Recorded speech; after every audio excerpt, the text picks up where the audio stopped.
शक्तियाँ आ गई, धरती पे शिव शक्तियाँ आ गई, धरती पे शिव शक्तियाँ आ गई। घर घर में होती है जिनकी पूजा, घर घर में होती है जिनकी पूजा, चेतन में वो देवियाँ आ गई, चेतन में वो देवियाँ आ गई, शिव शक्तियाँ आ गई, धरती पे शिव शक्तियाँ आ गई।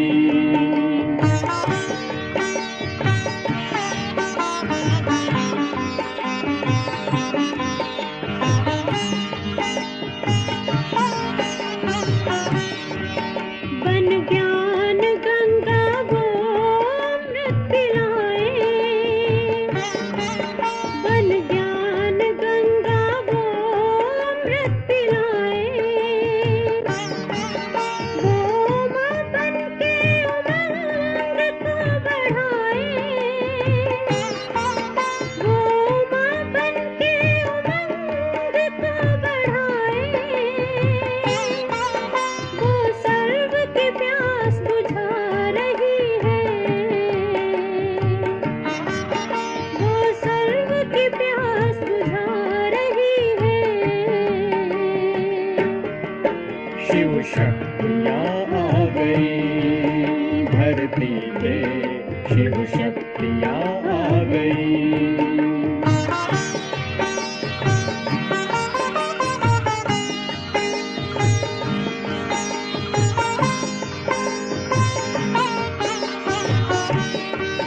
वो ज्ञान नेत्र बन के दे मीनाक्षी, वो ज्ञान नेत्र बन के दे मीनाक्षी,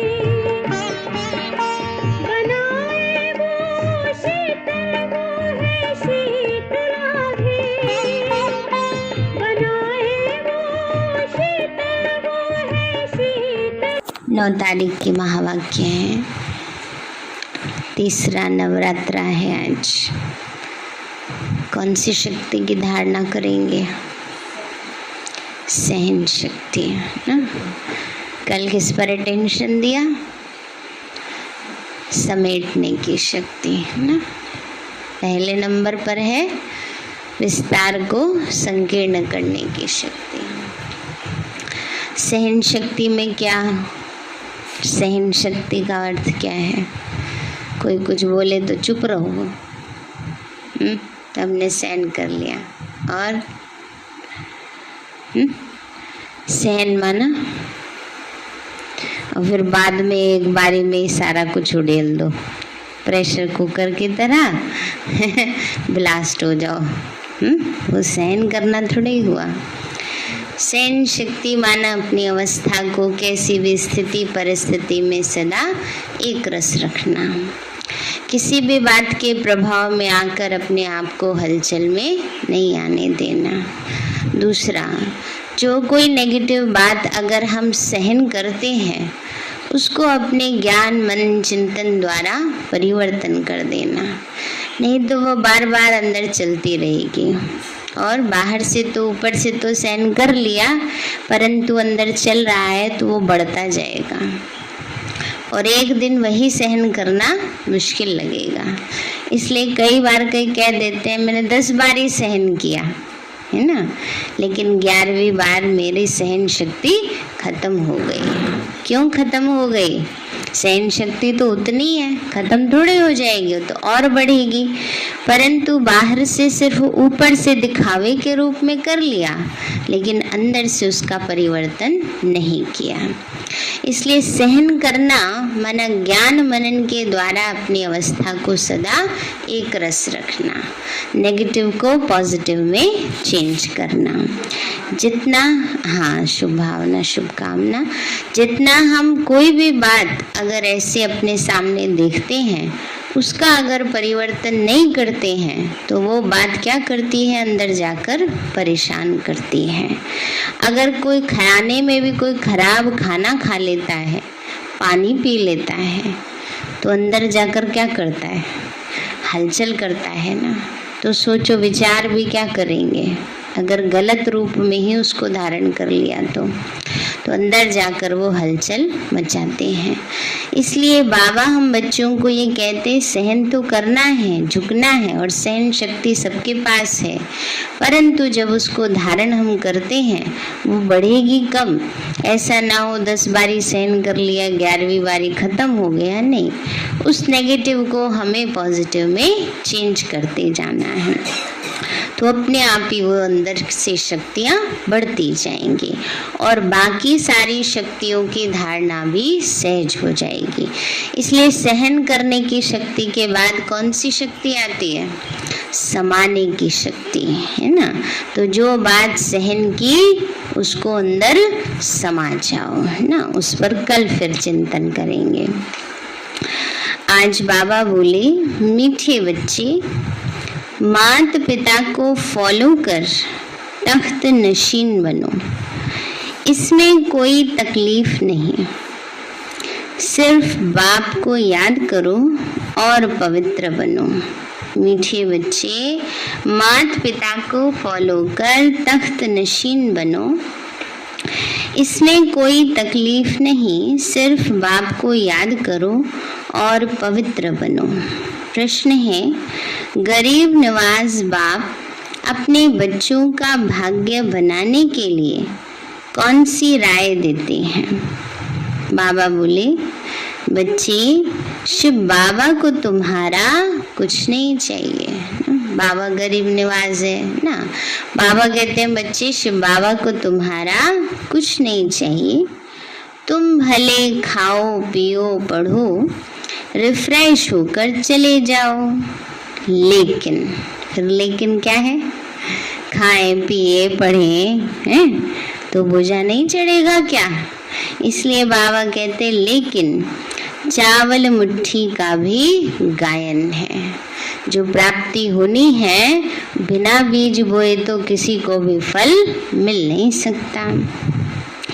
तो चावल मुट्ठी का भी गायन है। 21 जन्मों के लिए साहूकार बनना है, तो गरीब का 1 पैसा भी साहूकार के 100 रुपए के बराबर है ना। बाबा कहते हैं, बच्चे, साहूकार बनना है तो सफल करना होगा ना अपना, तभी तो बनेंगे, नहीं तो सफल करेंगे नहीं। तो उसकी कहानी हो जाएगी ना। कौन सी कहानी याद आती? बुढ़िया माता की कहानी। एकादशी का व्रत रखती थी, कभी कुछ दान करती नहीं थी, है ना। एक दिन मृत्यु का समय आया। अब भगवान ने कहा, इसने कुछ दान तो किया नहीं, इसको क्या दिया जाएगा। व्रत तो इसने बहुत किए हैं, है ना, लेकिन कभी दान नहीं किया। जब तपस्या आत्मा करती है, उस तपस्या को बढ़ाने के लिए दान करना जरूरी होता है। इसलिए कल बाबा ने कहा ना, देते लेते जाओ और देते जाओ। देना बहुत जरूरी होता है। कोई चीज रखी आपके पास, उसको यूज करना बहुत जरूरी होता है, यूटिलाइज करना बहुत जरूरी होता है ना। तो दान करना माना उसको यूटिलाइज करना, आगे के लिए निवेश कर देना, इन्वेस्ट कर देना। तो उसने क्या किया, भगवान जी आए, उसके एकादशी का व्रत रखा था, भूखी थी सारे दिन की, सवेरे सवेरे उसने खिचड़ी बनाई। अब भगवान जी पहुंच गए कि मृत्यु का समय आ गया, अब इससे कुछ तो दान लेके आऊं, है ना। तो दान लेने गए तो क्या दिया उसने, सवेरे सवेरे मांगने आ गए, भिक्षान देही माता भिक्षान देही। माता ने क्या कहा मिट्टी का डला फेंक के मार दिया कि सवेरे सवेरे मैं कल की भूखी हूँ, सवेरे सवेरे मांगने आ गए। बताओ, क्यों लीप रही थी, गांव में होता है ना वो कच्चा होता है फर्श, उसको मिट्टी से लीपा जाता है, उसी को उठाकर उसने फेंक दिया। तो उसको भगवान ने उसके तप के बल से ब्याज लगा लगा के क्या बना दिया, उस मिट्टी के डले से महल बना दिया। अब शरीर छूट गया। जैसे भगवान जी गए, नहा धो के आए, खिचड़ी को देखा और वैसे ही चली गई आत्मा निकल कर।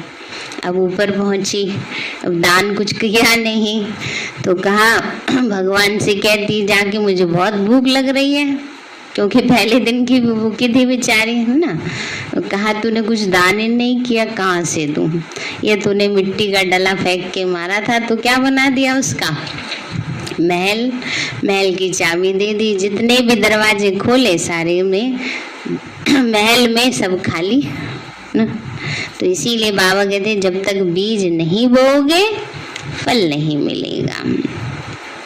तो बाबा कहते हैं गरीब का 1 पैसा भी साहूकार के 100 रुपए के बराबर है। इसलिए बाप जब डायरेक्ट आते हैं तो अपना सब कुछ सफल कर लो ना। सबकी अपनी अपनी परसेंटेज वाइज इम्पोर्टेंस है। अगर किसी का 100 रुपए ही है किसी के पास, उसमें से वो 1 रुपया दे रहा है तो उसका बराबर का भाग्य है। कई साहूकार ऐसे होते हैं उनके पास बहुत होता है, वो सफल भी बहुत करते हैं, तो बराबर का होगा। ऐसे नहीं कि कोई साहूकारों का कम हो जाएगा, नहीं। बस बाबा इसलिए कहते हैं कि कना दाना अपना जो सफल करते जाते हैं, भावना जिस भावना से रख कर सफल करते हैं उस भावना अनुसार भगवान फल देता है। गीत है तुम ही हो माता पिता, तुम ही हो बंधु सखा, तुम ही हो। ओम शांति। गीत का अर्थ तो बच्चों ने समझा, भले वह पुकारते हैं परंतु समझते नहीं हैं। तुम जानते हो वह हमारा बाप है। वास्तव में सिर्फ वह तुम्हारा बाप नहीं लेकिन सबका बाप है, यह भी समझने का है। जो भी सभी आत्माएं हैं उन सभी का बाप परमात्मा जरूर है। बाबा बाबा कहने से वर्षा जरूर याद आता, बाप को याद करने से ही विकर्म विनाश होते। तो बाप बच्चों को कहते हैं तुम्हारी आत्मा पतित बनी हुई है, अब उनको पावन बनाना है।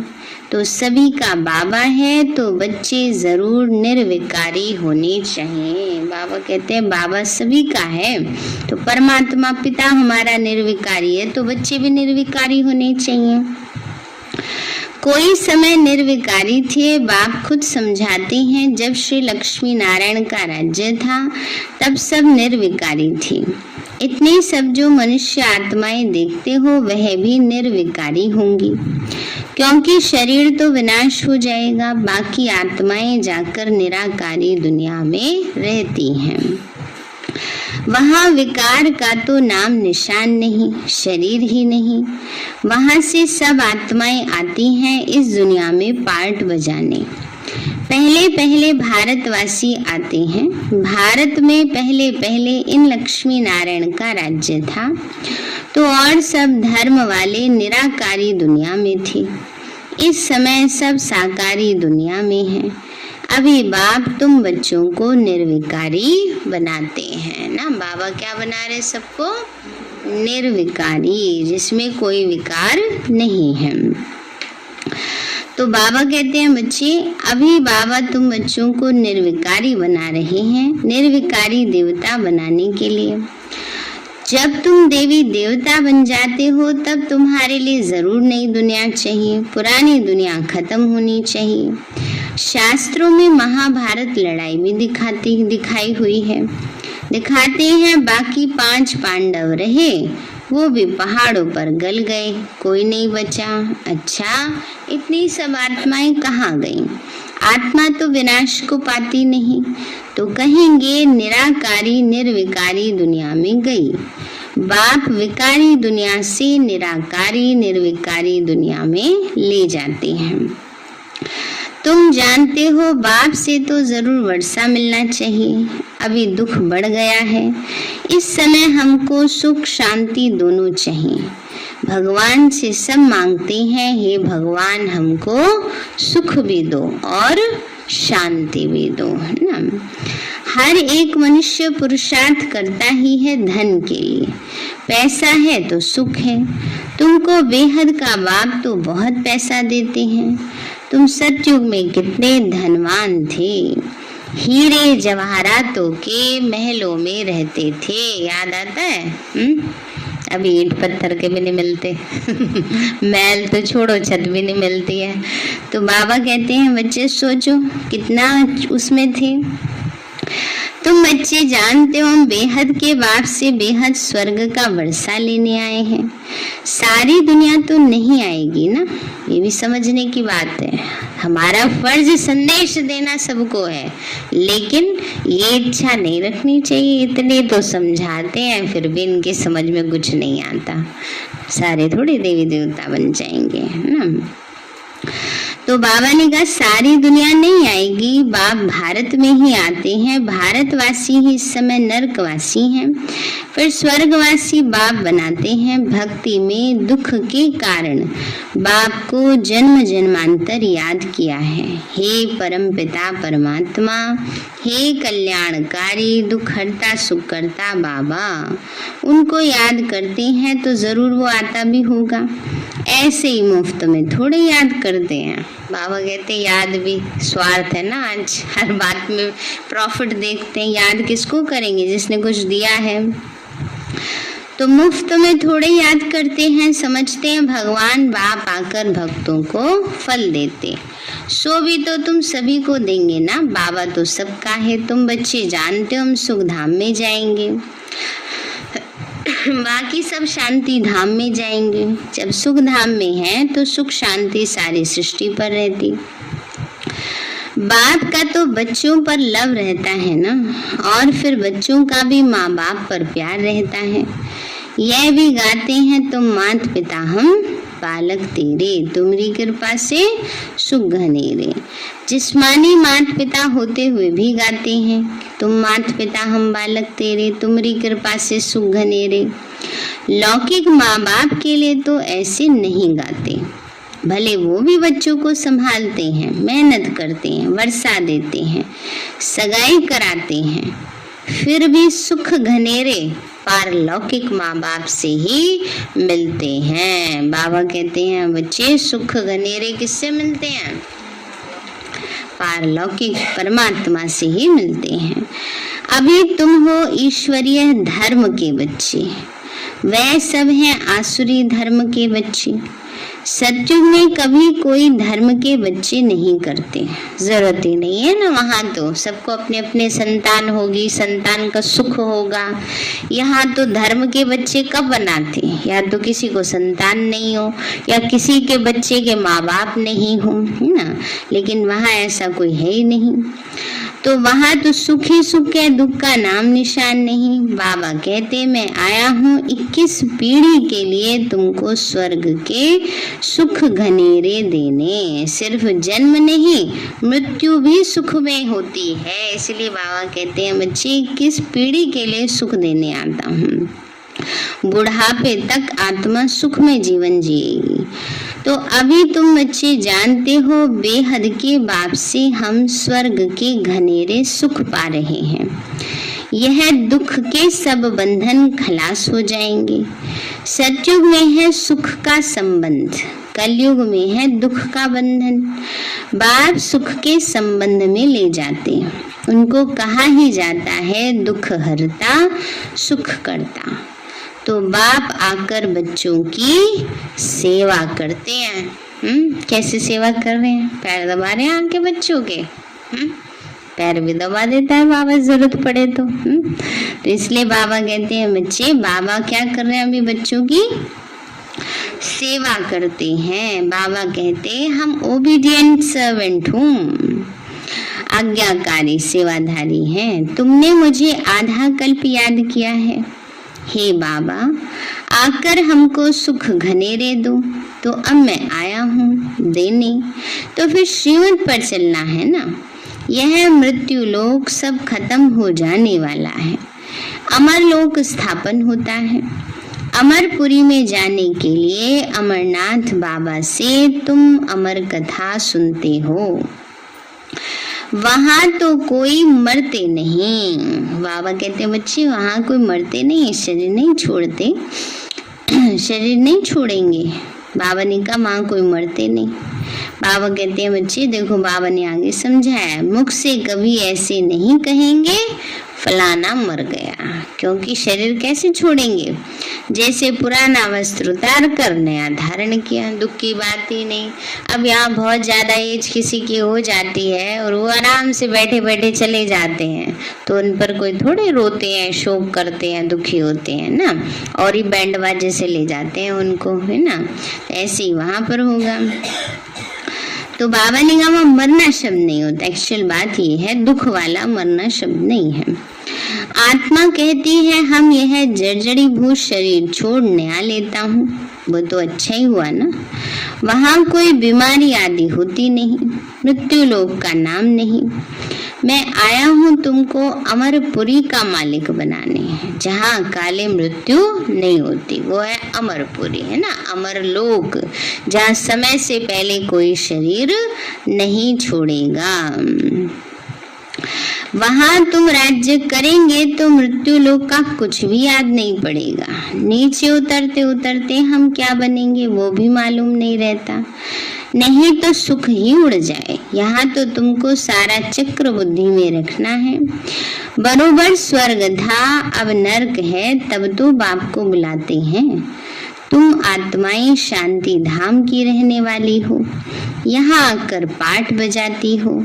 यहाँ से तुम संस्कार ले जाएंगे घर परम धाम, फिर वहां से आकर नया शरीर धारण कर राज्य करेंगे। अभी तुमको निराकारी, आकारी और साकारी दुनिया का समाचार सुनाते हैं। बाबा क्या कर रहे हैं? बच्चों को समाचार सुना रहे हैं। निराकारी दुनिया में क्या होता है? आकारी माना सूक्ष्म वतन और साकारी माना ये स्थूल वतन। सतयुग में थोड़े ही यह पता पड़ेगा, वहां तो सिर्फ राज्य करेंगे। ड्रामा को अभी भी तुम जानते हो, तुम्हारी आत्मा जानती है। सतयुग के लिए हम पुरुषार्थ कर रहे हैं, स्वर्ग में चलने लायक जरूर बनेंगे। अपना भी कल्याण है और दूसरों का भी कल्याण करेंगे। फिर उन्हों की आशीर्वाद तुम्हारे सिर पर आती रहेगी। तुम्हारा प्लान देखो कैसा है। इस समय सभी का अपना अपना प्लान है। बाप का भी प्लान है। वो लोग तो डैम्स आदि बनाते तो बिजली आदि पर कितने करोड़ों रुपया खर्चा करते हैं ना, बांध बनाते हैं, फिर उससे बिजली बनाते हैं। तो कोई ना कोई प्लान्स बनाते रहते हैं, अब ये हो जाएगा, अब ये हो जाएगा। बाप समझाते हैं वो सब है आसुरी प्लान और हमारा है ईश्वरीय प्लान, है ना। शिव बाबा ने क्या प्लान बनाया है? बाबा का प्लान है नई दुनिया बनाने का। वो पुरानी दुनिया के रिपेयरिंग का प्लान बनाते रहते हैं, हम ये कर लेते हैं, हम ये कर लेते हैं। अब किसका प्लान विजय को पाएगा? वह तो आपस में ही लड़ पड़ेंगे। सभी का प्लान मिट्टी में मिल जाएगा। वो कोई स्वर्ग की स्थापना तो नहीं करते, वो तो जो कुछ करते हैं वो दुख के लिए। बाबा का तो प्लान है स्वर्ग बनाने का। नरकवासी मनुष्य नरक में ही रहने के लिए प्लान बनाते हैं। बाबा का प्लान स्वर्ग बनाने का चल रहा है। तो तुमको कितनी ना खुशी होनी चाहिए, ये सोचकर क्या होना चाहिए? खुशी होनी चाहिए कि भगवान के प्लान में हम भागीदार हैं। गाते भी हो तुम्हारी कृपाते सुख घनेरे। वह तो पुरुषार्थ कर लेना है ना। बाबा कहते जो चाहिए सो लो।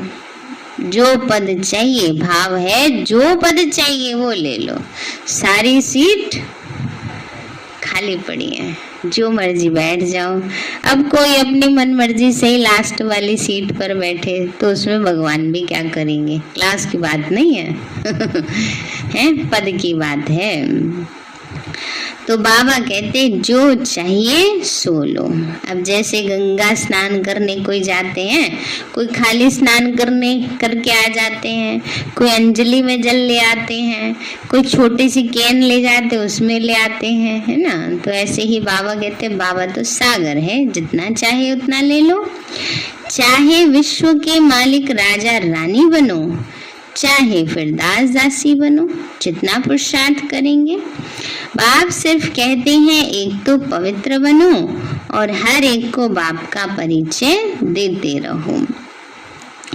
अल्फ को याद करो तो बेबादशाही तुम्हारी है।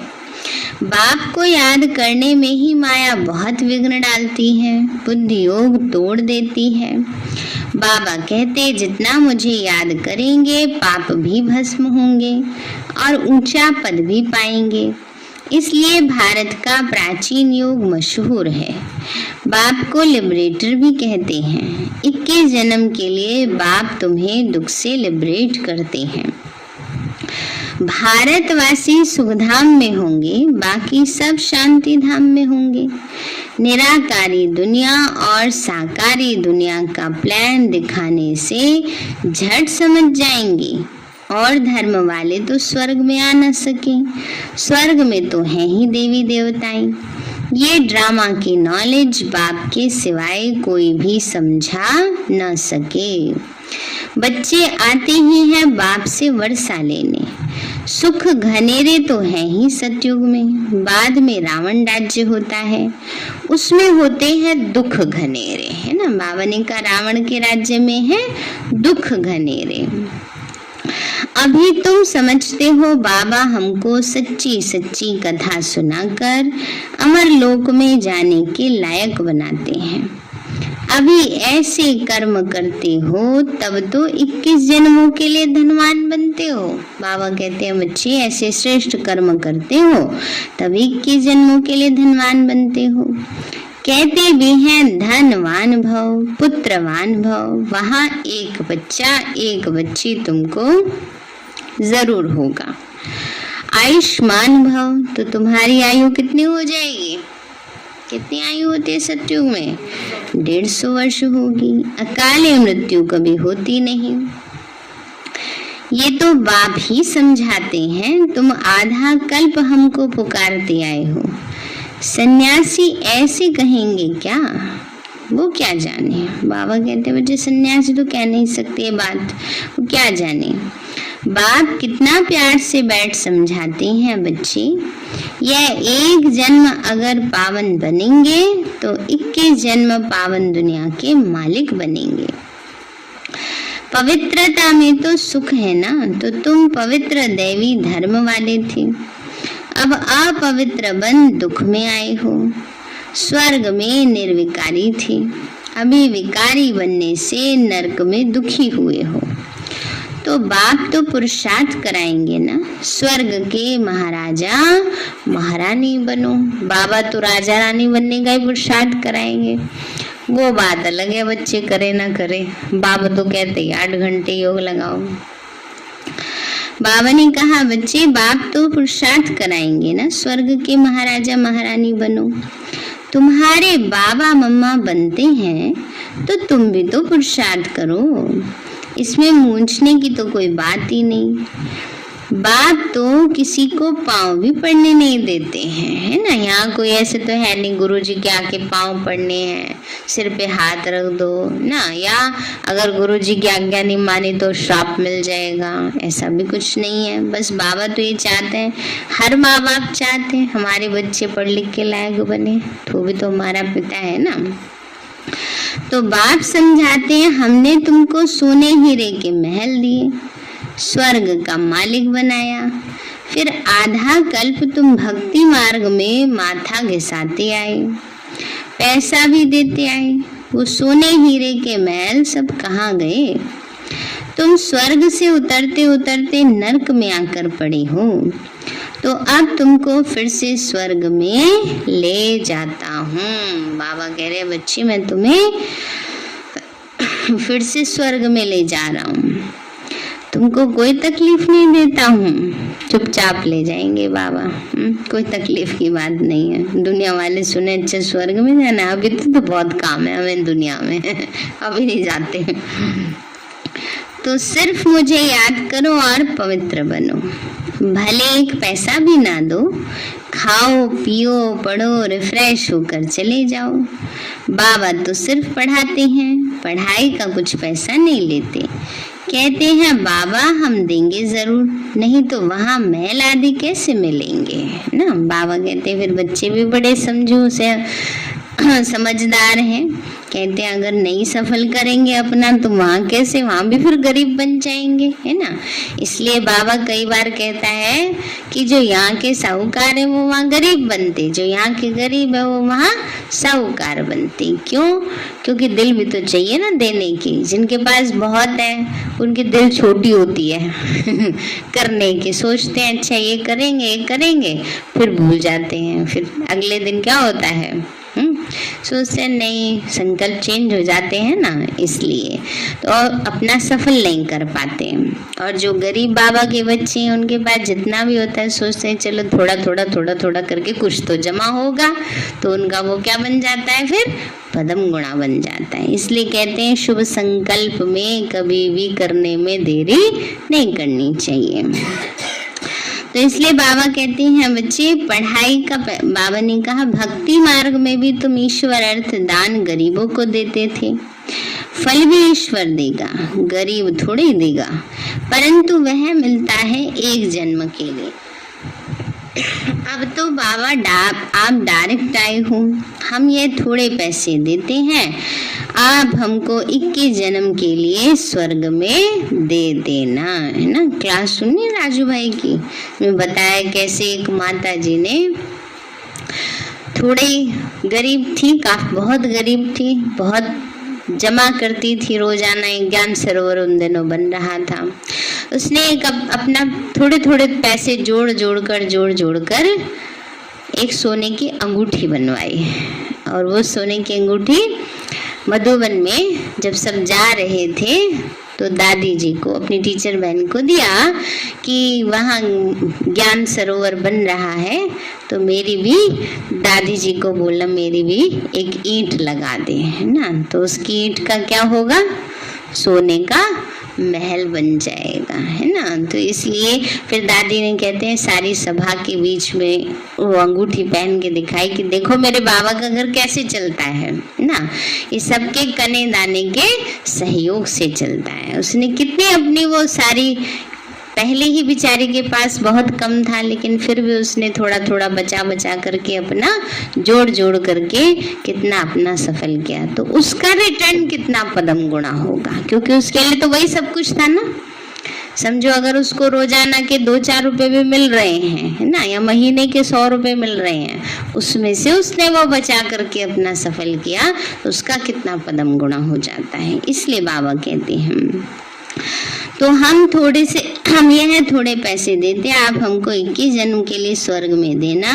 बाप सबको साहूकार बना देते, पैसे देते हो तो तुम्हारे रहने के लिए मकान आदि बनाते, नहीं तो ये सब क्या करेंगे, कैसे बनेंगे, बच्चे ही ये मकान आदि बनाते हैं। शिव बाबा कहते हैं मुझे तो इनमें रहने का नहीं है। देखो बाबा का घर कितना बेहद में बन गया है ना, कितने बाबा के बच्चे जाते हैं।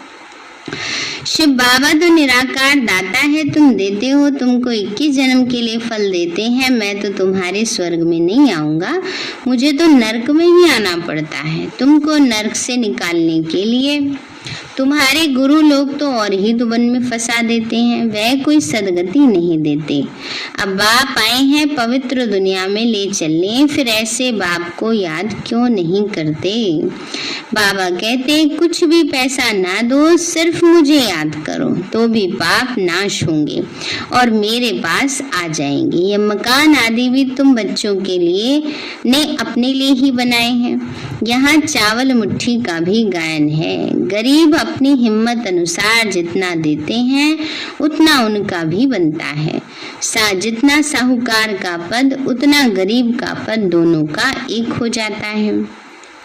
गरीब के पास है ही 100 रुपया, उनसे 1 रुपया दे, साहूकार को तो बहुत है, वो 100 दे तो दोनों का एक ही फल निकलेगा। परसेंटेज तो उतनी हुई ना।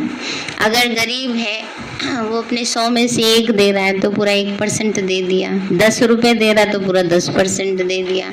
अमीर के पास बहुत है तो उसका उतना % देता है। तो बाबा कहते हैं बच्चे, इसलिए बाप को गरीब निवास कहते हैं। सबसे गरीब है भारत, उनको ही मैं आकर साहूकार बनाता हूँ।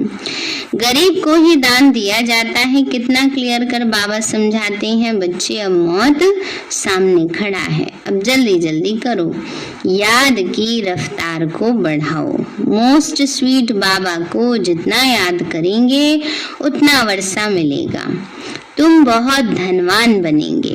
बाप तुमको ऐसे नहीं कहते कि माथा टेको, मेले मलाखड़े में जाओ। आ रहा है ना दशहरा, दशहरे पे मेला लगता है, दिवाली मेला, दशहरे का मेला।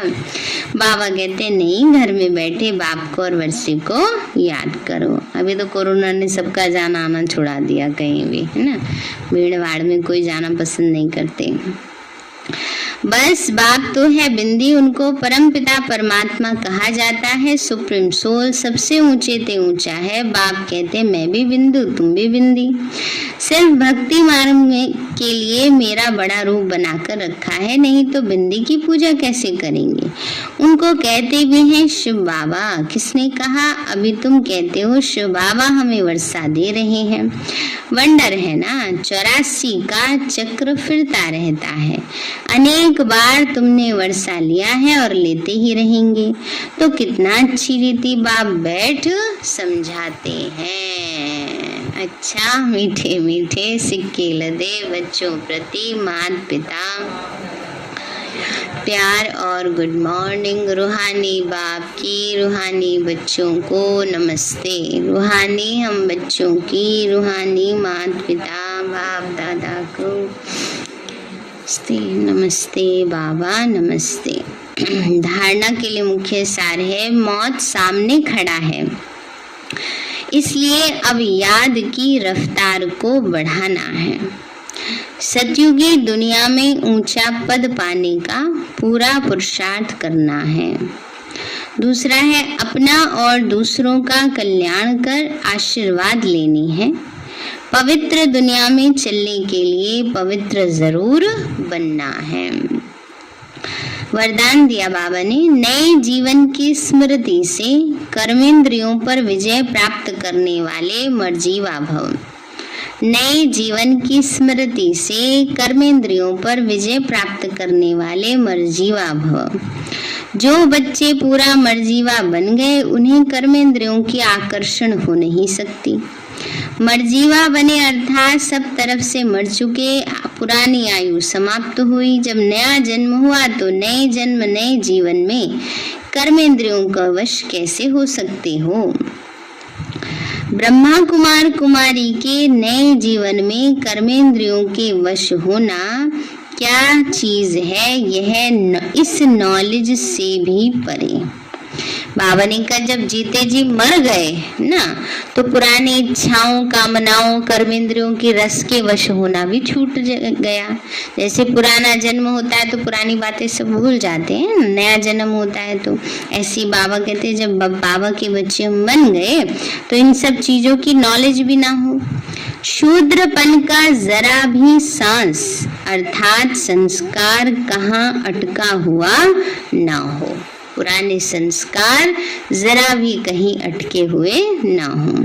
स्लोगन है, अमृत वेले दिल में परमात्मा स्नेह को समा लो तो और कोई स्नेह आकर्षित नहीं कर सकता। अमृत वेले दिल में परमात्मा स्नेह को समा लो तो कोई स्नेह आकर्षित नहीं कर सकता। सारे हैं मीठे बच्चे, माता पिता को फॉलो कर तख्त नशीन बनो। इसमें कोई तकलीफ नहीं है, सिर्फ बाप को याद करो और पवित्र बनो। प्रश्न है, गरीब निवास बाप अपने बच्चों का भाग्य बनाने के लिए कौन सी राय देते हैं। बाबा बोले, बच्चे शिव बाबा को तुम्हारा कुछ नहीं चाहिए, तुम भले खाओ पियो पढ़ो रिफ्रेश होकर चले जाओ, लेकिन चावल मुट्ठी का भी गायन है। 21 जन्मों के लिए साहूकार बनना है तो गरीब का 1 पैसा भी साहूकार के 100 रुपए के बराबर है। इसलिए बाप जब डायरेक्ट आते हैं तो अपना सब कुछ सफल कर लो। गीत है, तुम ही हो माता पिता, तुम ही हो बंधु सखा। अच्छा, ओम शांति। मीठे बाबा आपने हमें सब कुछ दिया, आपका कदम गुनाहगार शुक्रिया।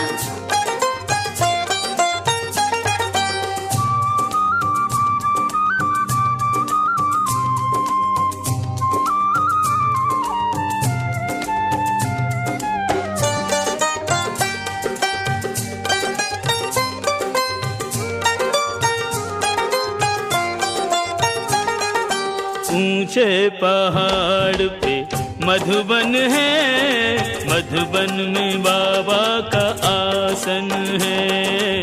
मधुबन में बाबा का आसन है। बाबा सबसे निराले, सबको प्यार करने वाले। बाबा सबसे निराले, सबको प्यार करने वाले। सबके दिलों पे उनका शासन है।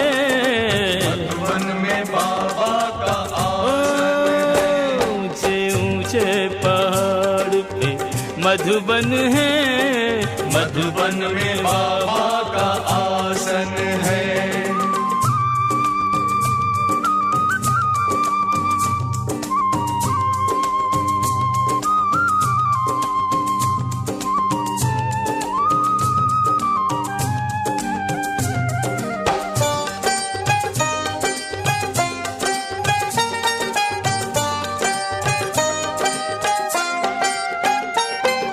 संदली पे बैठ बाबा मुरली सुनाते, मुरली सुना के बाबा सबको बुलाते। ज्ञान की गंगा, योग की यमुना, मधुबन में दिन रात बहाते। उनका आश्रम प्यारा प्यारा अपने हाथों से संवारा। आश्रम प्यारा प्यारा अपने हाथों से संवारा। शांत मनोहर है, पावन है। वन में बाबा का आसन है। ऊंचे ऊंचे पहाड़ पे मधुबन है, मधुबन में बाबा का आसन है।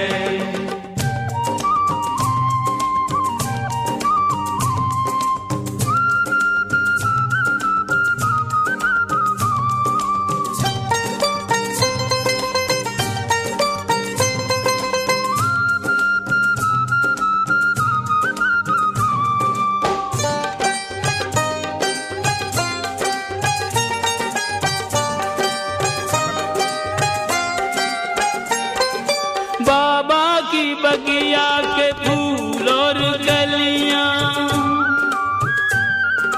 खुशबू के प्याले हैं मिस्री की डलियां। आ जाए एक बार यहाँ जो ना भाए उसे माया की गलियां। बाबा बच्चों को समझाते, सब पे नेह रहो बरसाते।